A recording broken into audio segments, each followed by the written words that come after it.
3 o'clock. So if you need coffee, be sure you get it before then. All right. I am delighted to announce the first of our 2 post-lunch speakers today. Our first speaker, Kei Kawashima Ginsberg, is joining us from across the country. We're so happy to have her come and join us today. She's the director of CIRCLE, the Center for Information and Research on Civic Learning and Engagement. That's at the Tisch College of Civic Life at Tufts University. And this presentation is really about youth voting, preparing and mobilizing youth to participate in our process. She's quite the expert here, and we're delighted to have her. Her background involves research related to youth voting, youth organizing, national service, civic engagement, to name a few. She and her center focus on providing research and information that enable young people from all backgrounds to access meaningful engagement in civic life through rigorous and timely research-tested dissemination efforts. And she's going to share those with us today. You may have seen her. She has been active in the media, in the New York Times, NPR, Vox, C-SPAN, NBC, etc., and serves on the board of directors of Democracy Works, Generation Citizen, and on the leadership council of nonprofit Vote. We are so pleased to be joined here today by Dr. Kawashima Ginsberg.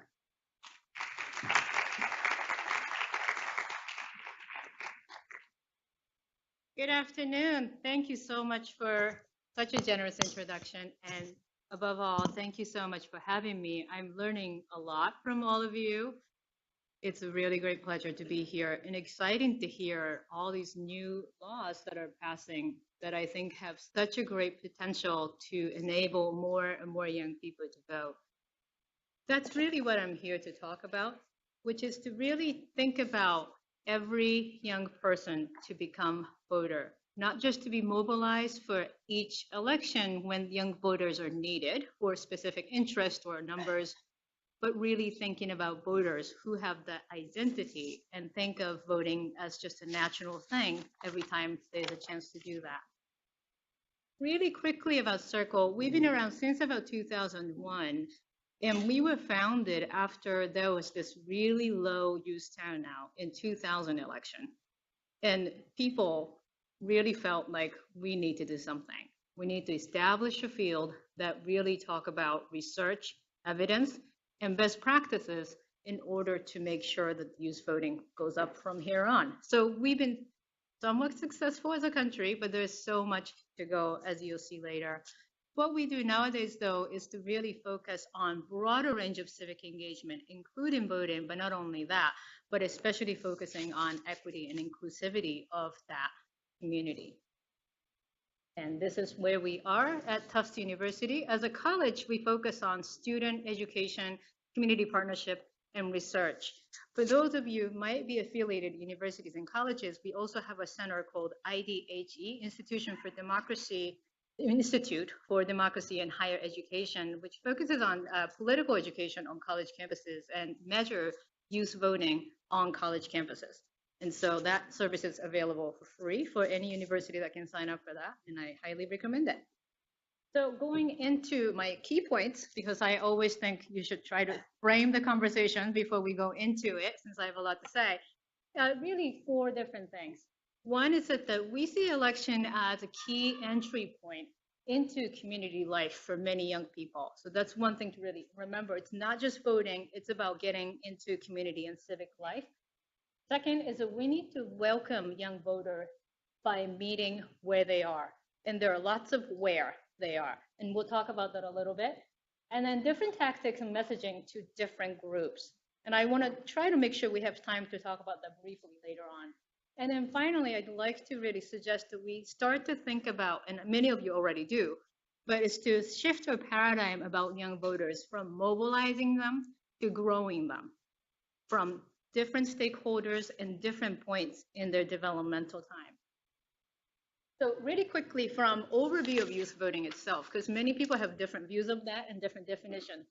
When CIRCLE and other folks generally talk about youth vote, we're talking about 18 to 29-year-old who cast ballots among those who are eligible. And sometimes people use turnout as voting among registered. In our case, all the numbers I refer to from here on are referring to people that are eligible by citizenship and age. People often combine the term youth voting and millennial votes. Those two terms are starting to become farther and farther apart in terms of the age definition. The oldest millennials are like 37, you guys. So they're starting to get older. If you thought they were, young 20-somethings, they're actually grown-ups and they're starting to have families and starting to really think of themselves in a different voting block in some ways. Coming onto the voting block, though, is the Generation Z, or post-millennials. They're the 18 to 20-year-olds in the 2018 elections. They're said to be quite different from millennials, according to the early research that's coming out. One of the things that mark them differently than millennials is that they were born into the internet and they grew up having social media at their fingertip and got cell phones much earlier. Coming along with that, I'm hearing from researchers, is the social anxiety about always being watched on social media and so on. Has some implications on civic and political engagement here. I want to talk really clearly first about sort of how we think about voting at Circle, because I think we're not partisan, but we do have value, which is to think about voting, again, is just one of the many ways in which young people can engage in the community. And it should expand the ways in which young people participate. There's nothing like election that has the scale and access. It's happening nationwide a lot of times. It's happening on the same date a lot of times. And there's nothing like that in the civic engagement world. And we need to take advantage of voting to think about what else young people can do in their community and nationwide. We care as much about how and which young people vote as much as how many young people vote. It's really about the inclusivity. And finally, by expanding who gets to vote and how many people participate among youth population, we believe that we can start to address some of the deep inequalities that exist in a society by electing different leaders, by pushing for different priorities that really speak to our diverse young people. And together, all of us here have the obligation to make sure that the youth voting is really visible and accessible and meaningful. That's really important to us, but we do know that there are problems here. One of which is that the voting is really, really uneven across election cycles, first of all, and within youth population groups. So this is just one example I'm showing according to the census data. In 2014, 20% of 18 to 29-year-olds said they voted in the census survey. And it's actually lower rate if you look at the voter file itself. And then compare that to 2016 when 46% of young people voted. So the drop-off during the midterm election years is enormous, and it's bigger gap for young people than for older population. So youth voice gets even more diminished, usually in the midterm circle. And also looking at the educational attainment, there's 3 to 4 times as much turnout among college-educated youth compared to those who have not completed high school equivalent. And it's not just the turnout numbers, but if you think about the peer norms that exist in these communities, if you're going to college or in some professional setting where a lot of people have college degrees, voting is, of course, considered a matter of assumption. Of course you vote, but in certain communities, nobody votes, and nobody's pushing you to think about even voting. So it's really important to remember the context as well as the participation rate as an individual. I looked at the California's diversity in terms of the district to district variation in a number of demographic indicators as well as turnout. And California pretty much represents the sort of the highest and lowest extreme across the country, I would say, in terms of demographics and participation rate. Some of the things that I want to highlight here are things like youth turnout in 2014. This is based on voter files. So in some districts, there wasn't just one. There were a few districts where youth turnout rate was 6%. And then the highest turnout was 18. There is only one district. You can probably imagine where that is, and I'm not going to say it. But of course, it was really divided by essentially affluence and educational attainments of the adults in the community. So there is a lot of challenge, even in a state like this, where there's a lot of great people doing great work. So why do these differences? Of course. Yes, I think I sent the PDF to the organizers here. So why do these differences really matter? The differences matter because it really changes the levels of outreach that actually trickle down to young people in different communities. So first of all, when there's some races are really uncompetitive, sometimes there's not even a contender, then young people are often not going to hear from anybody about voting. And they also don't think their votes are going to matter. The partisan and special interest group outreaches are really more and more data driven, which on one hand may be good because it's efficient for their perspective and it's evidence based in a way, but for youth voting and for the purpose of equality, it's actually not great because a lot of young people have no voting history and live in communities that are low income on average. Those communities are more and more likely to be cut out of the list of contact by many groups, and that's actually really hurting youth turnout in some places. Of course, when a district or community has college campuses that are quite large, that's going to attract some resources in terms of outreach, particularly from partisan groups. So again, college students are much more likely to hear about election and voting and have a lot of resources. But that actually leaves about 40% of young people nationwide that have never stepped their foot on campus. So it's really important to think about youth vote as not just college students, but also all kinds of people going through different stages in life and situations. So I'm sure many of you have thought that young people make your job harder. You don't have to raise your hand. I just know because people say that to me all the time. So why don't some of the conventional outreach strategies work for young people?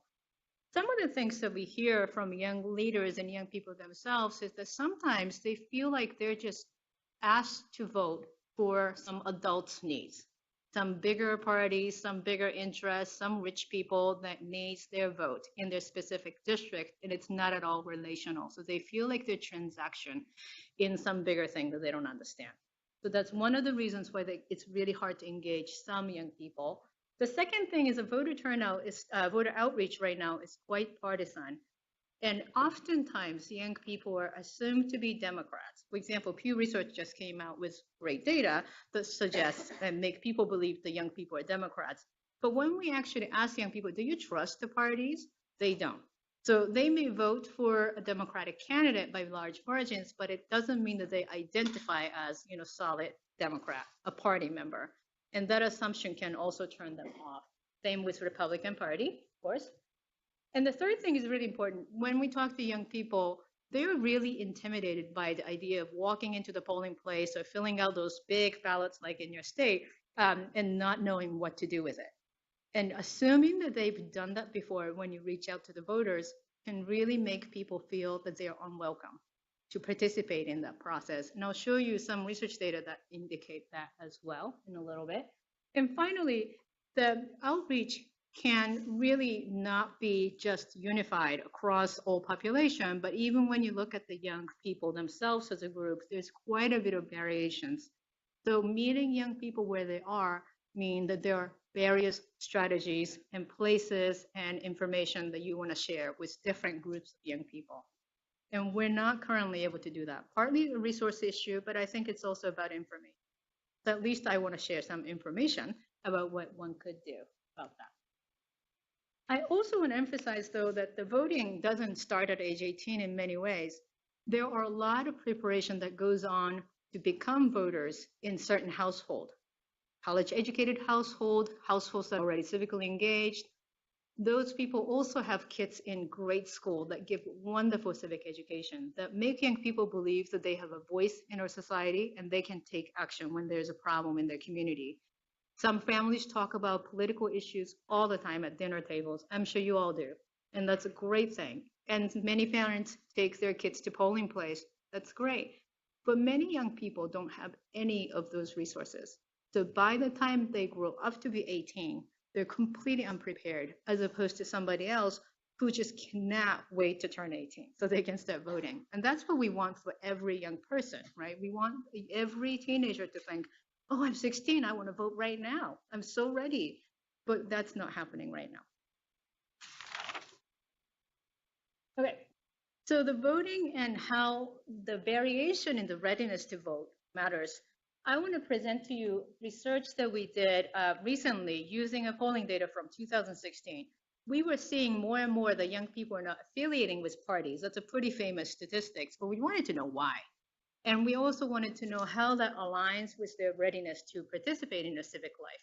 So keeping all the methodological stuff, right?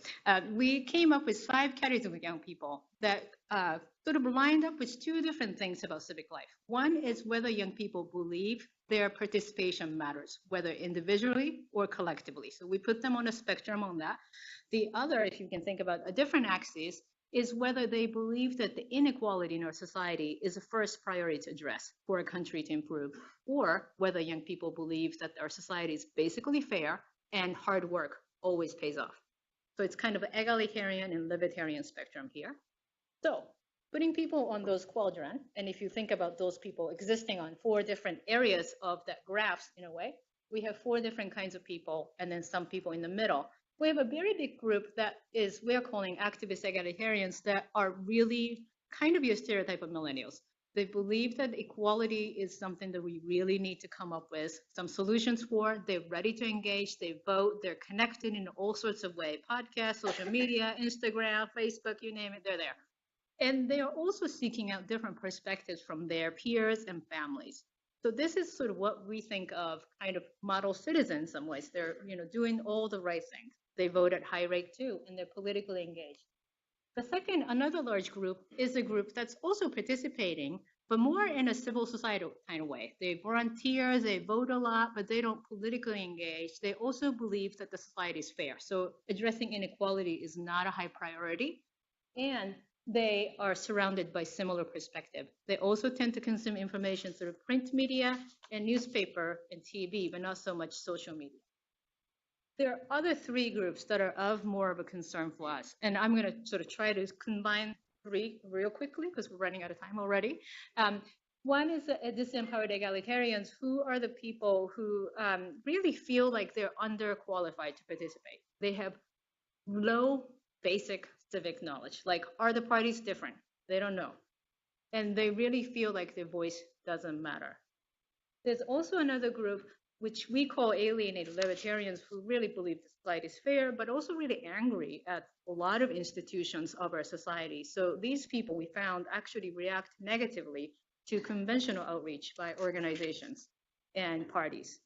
And the last group is actually bigger and most concerning to us in a way, and it's a kind of a product of a poor civic education we've given in our country for the last couple of decades, which is the lost and disengaged. So these people, when we asked about a whole bunch of things about political issues and values, they didn't know about pretty much any of those things. They just didn't know what to think of anything. They're not participating. They're not sure where they stand on many of these issues. And I would also note these latter 3 groups were likely to be swayed by all sorts of messages because they kind of lack the foundational civic identity, even ideology. So whenever people talk to them, maybe propaganda is the one way to say that, they were swayed by those candidates in particular. So what do we do? Oh, and here's a turnout rate that quite varied. And again, whenever young people believed that they had voice, and that's the right side group, they were much more likely to turn out to vote. So what should you do if you're thinking about this different kind of your voters in your area and trying to engage them? I want you to start with 5 questions, which is, how and where do they get information? Are they connected to social media? Do they watch TV? Whom or what do they trust? Which community do they live? What issues do they care about? What are they really organizing about? What are they talking about on social media?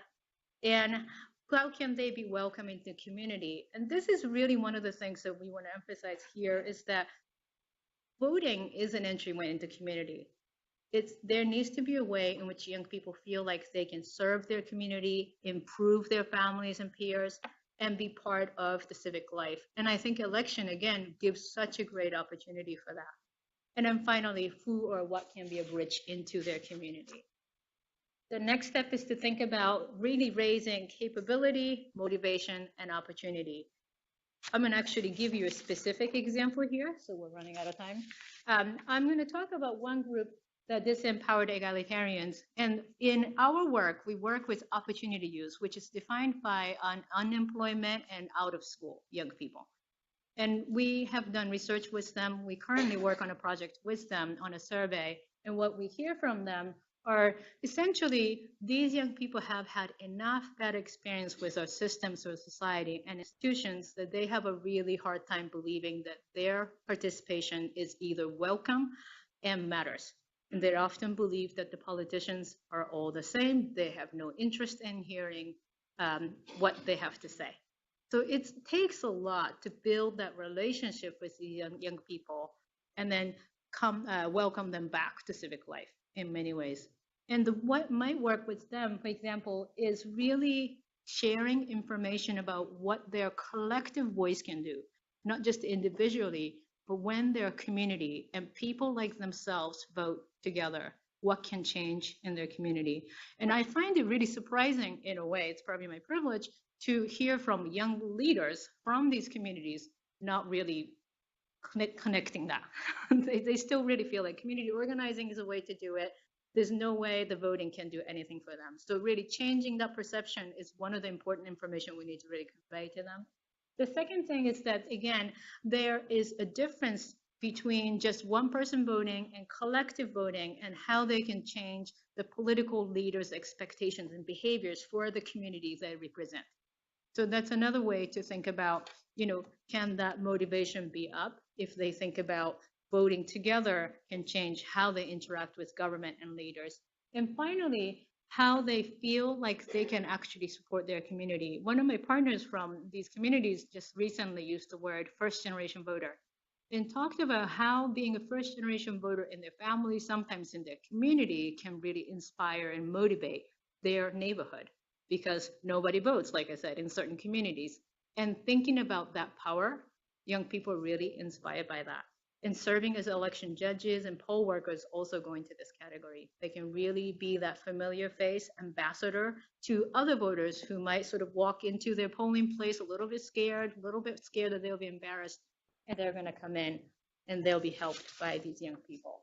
So I'll say one last thing, which is that all young people can be cultivated to translate their voice to voting, but we need to shift our paradigm from mobilizing voters when we need them to growing voters. But for that, we really need all hands on deck. We need to work together. And that's not just in election world, but it's the schools and nonprofits and media. And I hope you guys have really productive conversations for the rest of the afternoon. Thank you.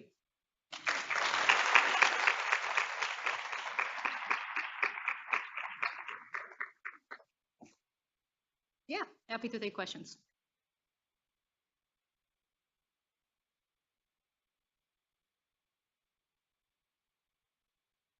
Into your presentation, it sounds like it'd be really helpful for county registrars of voters to be going into every single high school, apart from election day, setting up polling places, having students go through the entire process of signing in, voting, so that come election day, after they turn 18, it's not foreign, it's not scary, they've already done it before.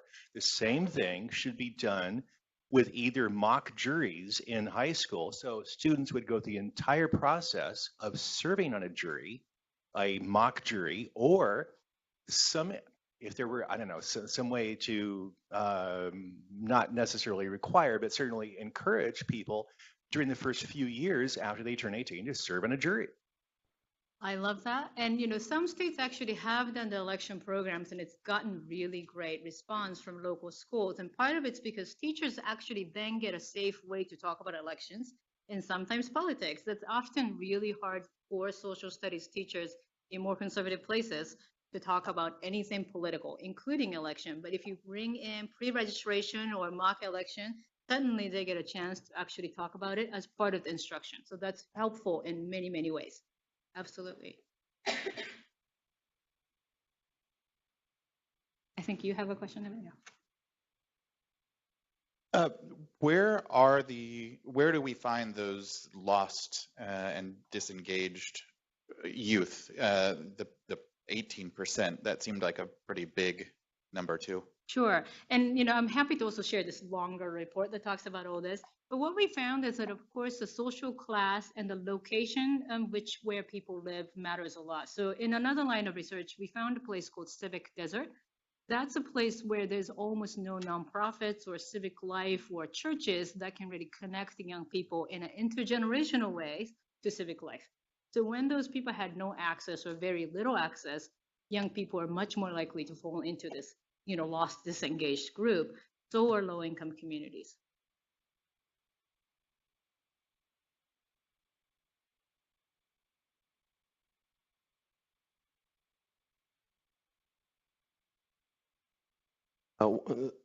When you were talking about, who's being disenfranchised and in what ways and how to bring them, how to get them into, participate, have you looked at or run any polls asking people about if they would have voted against a candidate if they had an option to do so, or whether or not they would like to have an option? Because I've found that this is one of the main turnoffs to voting, is that election after election after election, people are looking at it and going, well, I see who I want to keep from winning. I don't see anyone I actually want to help win. And so they consider their vote to be meaningless, or worse yet, damaging, because if they're going to vote for the lesser of two evils, they're supporting something they actually didn't want. They're making it look like they wanted it. And that's, it's not only dishonest, but it's also killing the chances of any better candidate they might not have even known about. Yeah, so I believe exit polls actually asked that question in presidential races anyway. So there were quite a few people that.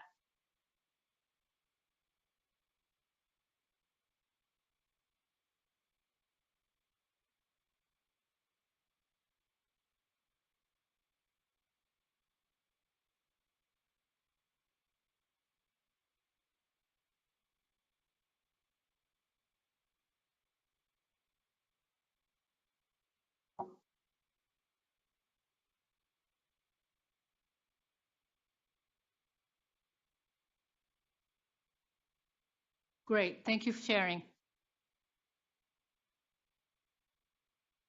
Anything else? Okay, thank you so much for your attention. Thank you so much for having me.